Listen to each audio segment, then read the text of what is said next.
Hi everyone, comic book reviewer here. This time reviewing on Codename Kids Next Door. Now, Codename Kids Next Door was a part of this event where shows like Kitty Bobo and that were given their chance to be voted for which show to be aired and to be greenlighted. And Codename Kids Next Door was given its chance. Now, the premise of Codename Kids Next Door is about the KND, which consists of kids and other children from around the world to battle adult tyranny and danger. Now, once the child enters 13, they are decommissioned and go out to become teenagers. So the premise of the show is about 5 children who live in a large treehouse, and we've got number 1, who is the leader of the leader of Sector V, and kind of the main character at times. Number 4, who is a bit of an idiot, and there are times where he's obsessed with number 3. Number 3 is kind of like the, how can I say, the ditzy hairhead sort.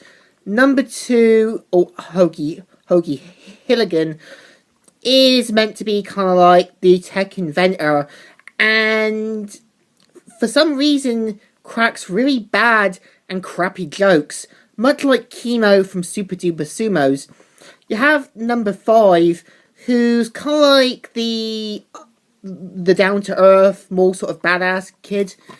Now, the premise of each show is about the kid and Kid Next Door dealing with dangers like operations, and also dealing with teenagers, adult plans such as turning children into animals, or, using eye crust to create pies, and so on.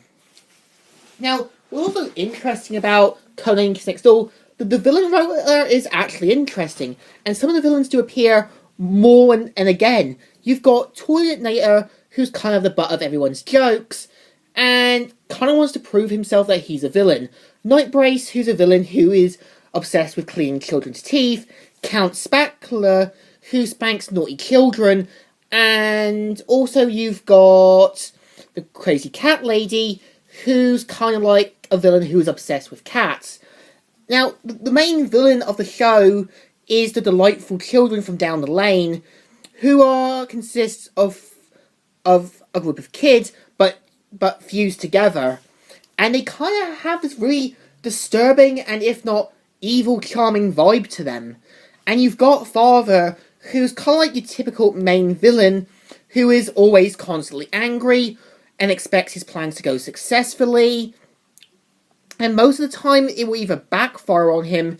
And he has this kind of interesting ways that when he reaches super rage mode, he can actually light up on fire and all that, which kind of reminds me of Lord Zed from Power Rangers, where once he gets angry or so, he can actually turn the room different coloured. Now, pretty much with Codename Kids Next Door, there were toy lines, there were games, trading cards, and so on. Now, pretty much with the show, it ran from 2002 to 2008. That's quite actually an interesting long time for a show. Now, what's also interesting is that with Codename Kids Next Door, there was even talks about doing a sequel called The Galactic Kids Next Door that would have followed the events after the season final, and it actually would have been interesting to have seen what they would have done with it, or how far they would have gone with Codename Kids Next Door. I mean, nowadays we've got crappy reboots like Powerpuff Girls and also Ben 10, yet shows like Generator Rex, Thundercats, and Young Justice and that were all taken before their time. But given the fact Young Justice came back with a season 3, I'm hoping Cartoon Network will give Codename Kids Next Door a chance.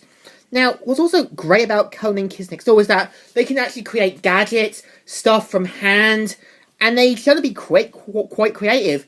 And during during when they turn off the gadgets, the voiceover will explain what the gadget is and what it does. which I actually give them quite credit for. And the gadget actually only appears for one or certain episode, much like how certain Yu-Gi-Oh characters have a certain card that you're never going to see again. Now, what's also great about Killing Kids Next Door, it even had a crossover with the Grim Adventures of Billy and Mandy, showing that they exist in the same continuity. Even Nigel Uno, aka Number 1, pointed out is how they try and avoid Endsville at all costs, showing that they are aware of the paranormal, disturbing activities. So, what do I think of Codename Kids Next Door? It is definitely a pretty good show, and I'm hoping it will get another chance one day. So in general, good thumbs up. Still good, and still alright. So, Comic Review here, signing out.